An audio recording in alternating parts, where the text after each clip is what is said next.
우리 정부가 지소미아 조건부 연장 결정을 내리면서 한일 양국 간 후속 논의에 관심이 모아지고 있습니다. 지소미아 종료 이후에 결정 하루 만인 어제 한일 외교장관이 만나 다음 달 한일 정상회담이 열릴 수 있도록 조율해 나가기로 합의했는데요. 과연 양국 갈등 해결의 변곡점이 될 수 있을지 주목되고 있습니다. 그런가 하면 북한이 설정한 연말 시한이 다가오는 가운데 북미가 팽팽한 기싸움을 이어가고 있는데요. 자세한 내용 김영현 동국대 북한학과 교수와 함께 짚어보겠습니다. 안녕하십니까? 네, 안녕하십니까? 자, 정부가 지난 금요일 한일 군사정보교류협정 지소미아 결정의 효력을 조건부 연기하기로 결정을 했는데 네네. 청와대의 결정 어떻게 평가하십니까? 우선 청와대 결정은 최선일 수는 없습니다만 네. 차선 중에서는 현실적 판단, 차선 중에서는 최선을 다한 그런 결과라고 봐야 될 것 같습니다. 결국 명분보다는 이제 한반도의 안보 환경이랄지 전체적인 환경을 고려하는 그런 차원에서 조치였다. 특히 북미 실무회담의 마지막 지금 삿바싸움이 벌어지고 있다 이렇게 봐야 되는데 네. 그 국면 또 그 과정에서 한미 간의 조율도 중요한 것 같고요. 또 한미일 협력도 역시 이제 한반도 비핵화 평화체제 논의에서 또 중요한 부분들이 있기 때문에 그러한 쪽에 무게 중심을 좀 두면서 정부가 좀 더 유연한 선택과 판단을 했다 그렇게 볼 수 있겠습니다. 지금 보면은 이 미국에서는 역사 문제가 경제 문제로 또 안보 문제까지 번졌다 이렇게 하면서 네네. 사실상 이제 우리한테 압박을 좀 많이 가했다라는 그런 분석들도 있거든요. 네네. 교수님께서는 어떻게 보셨습니까? 그 문제는 물론 미국 입장에서는 한미일 차원에서의 군사협력은 미국은 굉장히 중요하게 생각하고 있다고 봐야 됩니다. 예, 예. 특히 지금 이제 미국이 인도 태평양 전략이라고 하는 것을 지금 취하고 있는데 그 과정에서 한미일 간의 이 지소미아를 상당히 상징적 의미에서 높게 보고 있다. 이 부분도 하나 주목할 수 있을 것 같고요. 네. 그러한 것들이 영향을 주고 있다고 봐야 됩니다. 또 전통적으로 보면 일본의 외교에 대해서 미국이 늘 일본 외교를 지지하는 그런 경향들이 있었는데요. 이번에도 그런 모습들도 함께 나타난 것이다라고도 볼 수 있을 것 같습니다.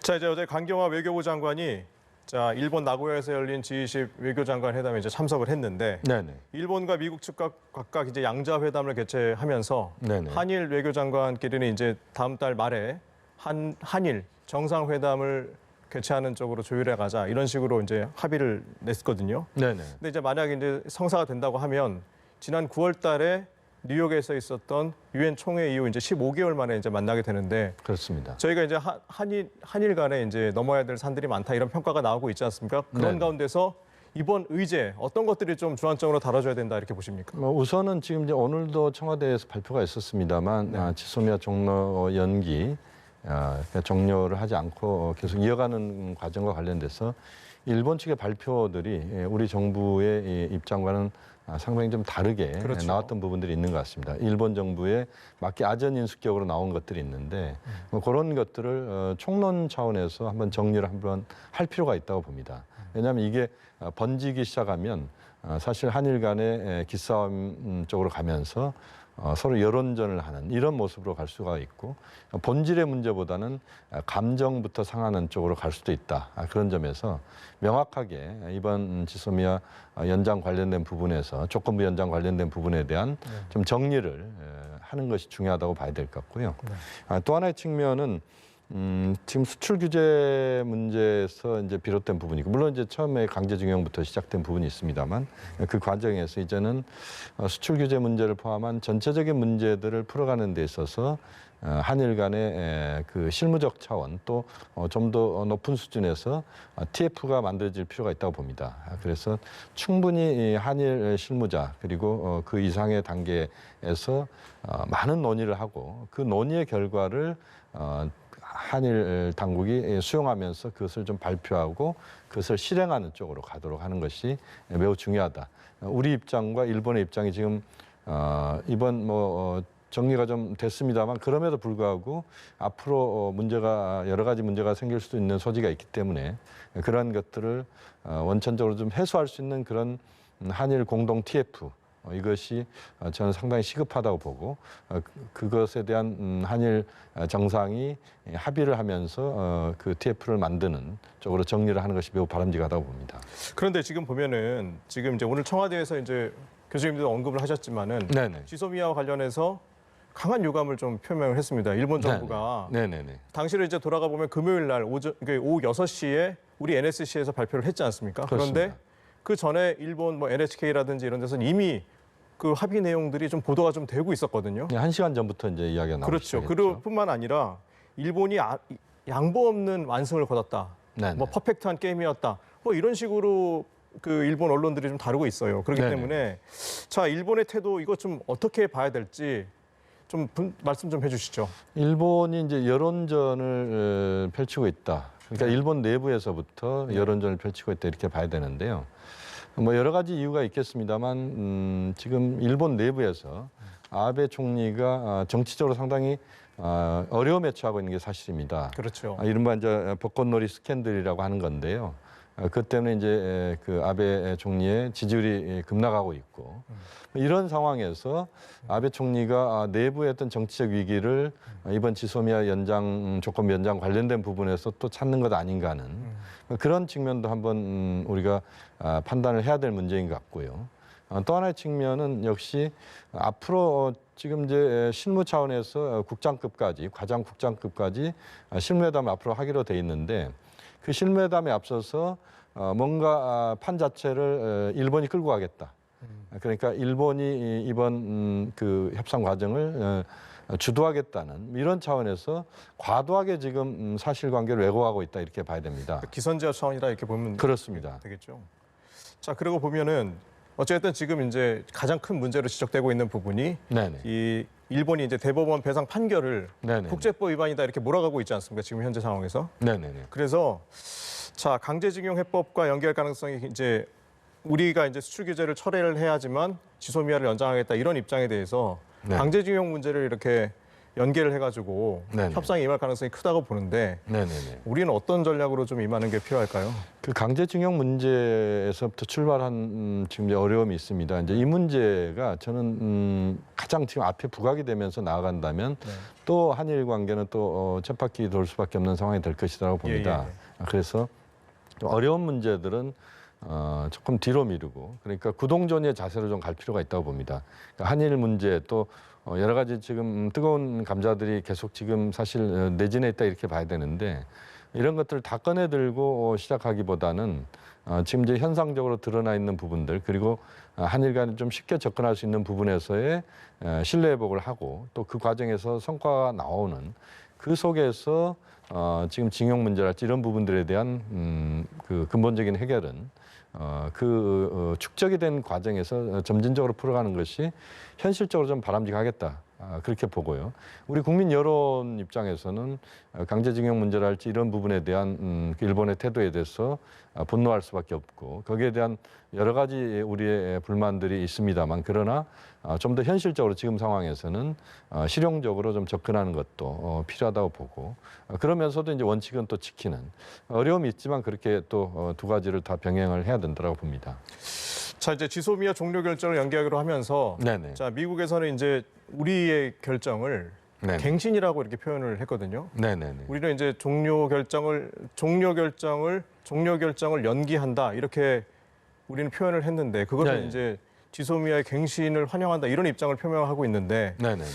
자 어찌됐든 간에 이제 이런 상황에서 또 봐야 될 부분들이 방위비 분담금 협상과는 어떻게 연관이 있을 것이냐 네. 이런 또 해석들이 나오고 있잖아요. 그래서 이거 어떻게 좀 풀어가야 될까요? 물론 이제 이번 지소미아 관련된 협상 과정에서 주한미군의 감축 문제랄지 또는 주한미군 문제는 전혀 등장하지 않았다. 네네. 이게 이제 우리 정부 당국 청와대 쪽에 지금 발표입니다. 발표죠. 네. 그렇습니다. 이제 그 부분은 저는 분명하게 우리가 짚고 넘어가야 될 것 같고요. 네. 다만 이제 그 지소미아 협상 이 과정이 사실상 이제 한미 간에도 어쨌든 미국 측 입장에서는 일본과의 관계뿐만 아니라 인도태평양 전략 차원에서도 자신들의 요구가 어쨌든 우리 측이 그것을 좀 수용하길 기대하는 측면들이 분명히 있었고 그렇게 본다면 방위비 분담금 협상과 관련돼서는 이번 조건부 연기 결정이 윤활 역할을 할 수 있다고 봅니다. 그러니까 이것이 직접적인 영향을 줄 수 있을지는 좀 더 지켜봐야 되겠습니다만 미국 측이 과도하게 요구하고 있는 지금 방위비 분담금 부분에 있어서 우리 측이 미국 측에 대해서 할 말이 지금 생긴 겁니다. 그러니까 미국 측이 강하게 요청했던 지소미아 연장과 관련된 부분에 대해서 우리도 미국 측 요구를 들어줬으니 미국도 역시 우리에 대해서 우리가 지금 그 방위 분담과 관련된 부분에서 요구하고 있는 것, 미국이 과도하게 요구하고 있는 것에 대해서는 보다 현실적인 차원에서 접근해야 된다. 그 부분에 대해서 우리 측의 입장이 있을 수 있고 또 거기에 대한 우리 측의 분명한 또 신호가 미국 측에 갈 거라고 보고요. 그렇게 보면 그 과정에서 어쨌든 이번 연장 결정이 방위 분담금 협상에도 저는 우리 입장에서 봤을 땐 긍정적으로 작용하도록 저는 가능성도 있다고 보고 또 우리 외교 당국이나 국방 당국이 그 부분에서는 많은 노력들을 기울여야 된다고 봅니다. 자, 제가 화제를 좀 바꿔서 네네. 북미 협상과 관련돼서 좀 얘기 좀 나눠보도록 하겠습니다. 지금 네. 보면 이제 북한이 이제 그 협상 시한으로 제시한 게 40일도 채 남지 않았거든요. 네, 그런 그렇습니다. 입장에서 이제 최선희 북한 외무성 제1부상이 러시아를 방문했다고 돌아오면서 북한을 미국에 대해서 맹비난을 좀 쏟아냈습니다. 네네. 그래서 대북적 시기 정책이 철회되지 않으면 네네. 실무 협상은 물론 또 순회 회담, 정상 회담도 관심이 없다 이런 식으로 얘기를 했거든요. 네네. 이거 어떻게 봐야 될까요? 역시 이제 이것은 아마 이제 그 북한이 최근에 대북 적대시 정책의 철회라는 이야기를 지금 계속 꺼내고 있는데요. 그렇지 않으면 이제 미국과 협상할 게 없다 이런 이야기거든요. 그것의 연장선상이라고 봅니다. 그러니까 최선희 제1부상의 이야기도 역시 미국과 협상을 하지 않겠다는 것은 저는 아니라고 보고요. 네. 협상은 하겠지만 그러나 미국이 좀 더 적극적으로 북한의 요구를 수용해야 된다. 또 북한과의 협상 과정에서 역시 사파 싸움 지금 벌어지고 있지만 미국이 좀 더 적극적으로 나와야 된다는 이런 차원에서의 입장 표명이라고 봐야 될 것 같습니다. 그래서 오히려 지금은 이제 가장 동투기 새벽 직전에 좀 어두운 상황, 뭐 그런 상황이라고 저는 보고 있고 최선희 부상의 이야기도 그 상황 자체를 부정적으로 끌고 가겠다는 그런 것은 아니라고 보고요. 좀 더 앞으로 대화를 하는 데 있어서 북측이 좀 주도권을 쥐고 가겠다는 그런 차원에서의 언급이라고 봐야 될 것 같습니다. 그러니까 얻어낼 것이 있다면 좀 많이 받아내고 가겠다 이런 걸로 좀 그렇습니다. 해석이 되어지는데 네네. 자 스티븐 비건 미 국무부 이제 부장관 지명자가 네네.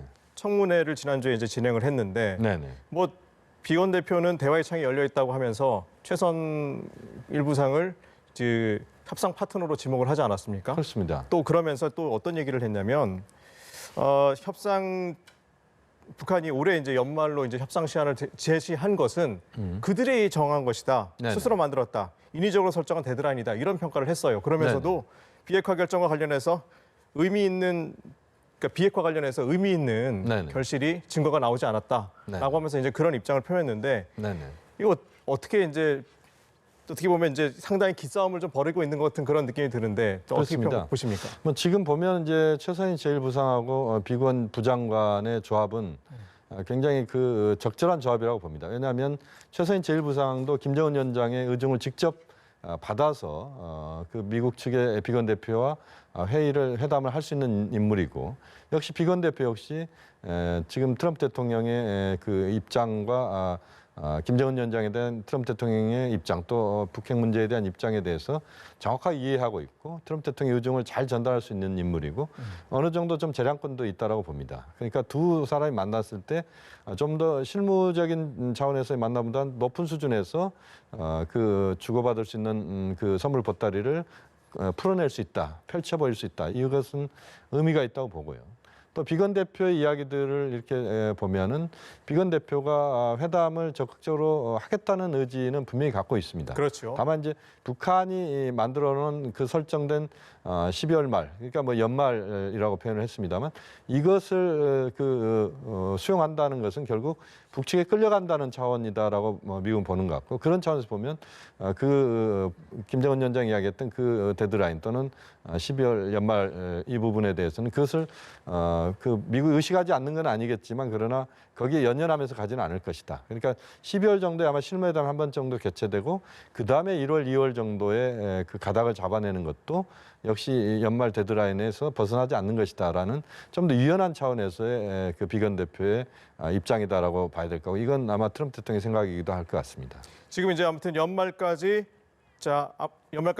협상 시한을 잡고 이제 협상을 가겠다 이런 뜻으로 해석된다는 말씀이시죠? 그렇습니다. 자, 지금까지 한반도 브리핑 김용은 동국대 북한학과 교수와 함께했습니다. 감사합니다.